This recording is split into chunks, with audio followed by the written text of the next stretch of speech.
बिस्मिल्लाहिर्रहमानिर्रहीम। देखिए, आप के पास ज़री रकबा है या प्लाट है या मकान है या दुकान है।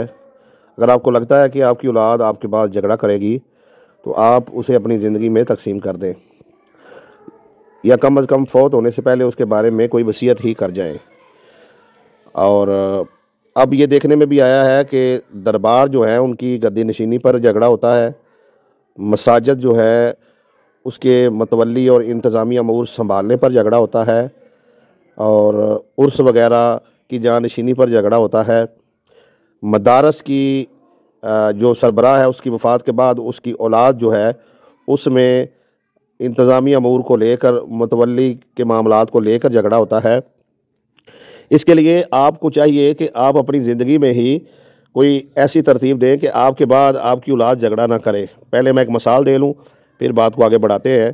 कहते हैं कि एक घर में ड्राइवर के लिए जो है वो बंदा दरकार था, तो ड्राइवरी के लिए तो उन्होंने इख्तियार इख्तियार दिया। एक बंदा आ गया, उसने कहा जी मैं जॉब करूँगा पर मेरी कुछ शर्तें हैं। तो घर वालों ने पूछा क्या शर्तें हैं? कहता है जी जब अजान होगी ना तो गाड़ी साइड पे लगा के तो मैं नमाज़ पढ़ूंगा। उन्होंने कहा बड़ी अच्छी बात है, ठीक है आप ऐसे ही करना। फिर उसने कहा जी बात ये है कि जब मैं गाड़ी चलाऊंगा आप नाच चलाएं, आप तलावत चलाएं, कोई इस्लामी तकरीर गाड़ी में चलेगी, मैं जो है ना गाना वगैरह गाड़ी में नहीं चलने दूंगा। तो उन्होंने कहा जी ये भी बड़ी अच्छी बात है। तीसरा उसने कहा जी बात ये है कि जो है ना मुझे एक और मेरी शर्त है। उसने कहा जी क्या शर्त है? तो कहने लगा तीसरी शर्त ये है कि मुझे गाड़ी नहीं चलानी आती, वो भी आपने ही सिखाना है, ठीक है ना। तो बात यह है कि उन्हें आपकी तस्बीह से या दाढ़ी से, उन्हें तो ड्राइवर चाहिए ना, ठीक है ये चीज़ें आपको फ़ायदा दे रही हैं, आपकी आखिरत संवर रही है, लेकिन उन्हें ड्राइवर भी चाहिए जिसे गाड़ी चलानी आती हो। तो भाइयों, मकसद ये है बात करने का कि ज़रूरी नहीं है कि एक बंदा नमाज़ पढ़ता है, कुरान पढ़ता है तो वो ये जो वरासती मामलात है इसको भी समझ रहा हो और इसके साथ साथ इसकी तकसीम के मामलात को भी समझता हो। अगर नहीं समझता है तो सीख ले। हमारे मौलवी हजरात बदकिस्मती से मैंने कभी नहीं कोई तकरीर सुनी कि जिसमें ये जो है बयान कर रहे हो, करते होंगे लेकिन जो करते हैं वो ना करने के बराबर है। बहुत कम पाकिस्तान में वरासत के मामलात को बयान किया गया है, वैसे बयान नहीं किया गया जैसे इसको करना चाहिए था।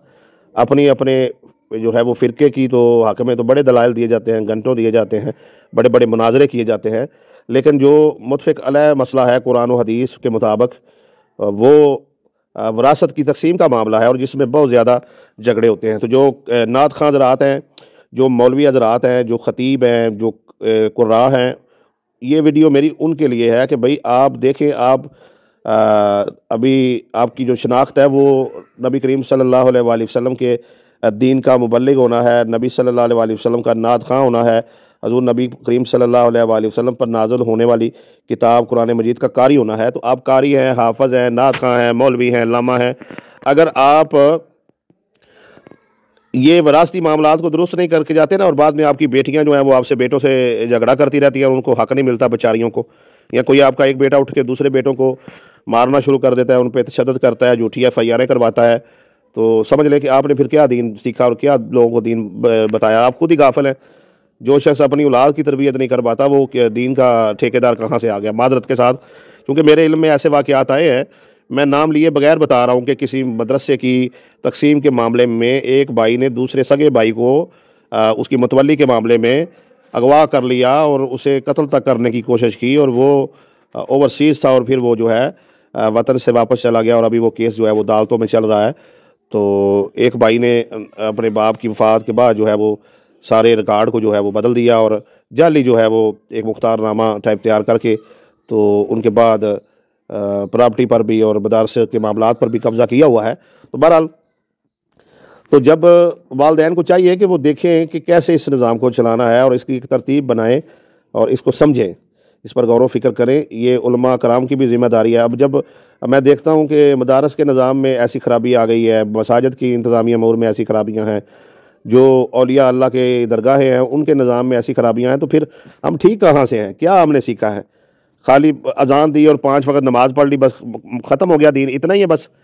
ओ भाइयों, दीन बाकी ये नमाज़ें पढ़ने पे 1 घंटा लगता है, बाकी जो 23 घंटे हैं वो किधर जाने हैं? वो बाकी 23 घंटे जो है ना वो नमाज को अपने ऊपर नाफज करने का नाम जो है वो शरीयत है। और मैं समझता हूँ कि शरीयत का सबसे अहम पहलू जो है जिससे ज़्यादा झगड़े होते हैं, बुग़्ज़ व हसद व अनाद पैदा होता है, वो वरासत की तकसीम है। तो जो उलमा कराम, जो मौलवी हज़रात मेरी ये वीडियो सुने, وہ نکالیں حدیث وراثت کی، پڑھیں اور انہیں یاد کریں اور آگے بھی بیان کریں، اپنے بچوں کو بٹھا کے سمجھائیں، اچھی سی وصیت لکھ کے رکھیں اور ایسا کچھ کر جائیں جس سے ان میں جھگڑا نہ ہو۔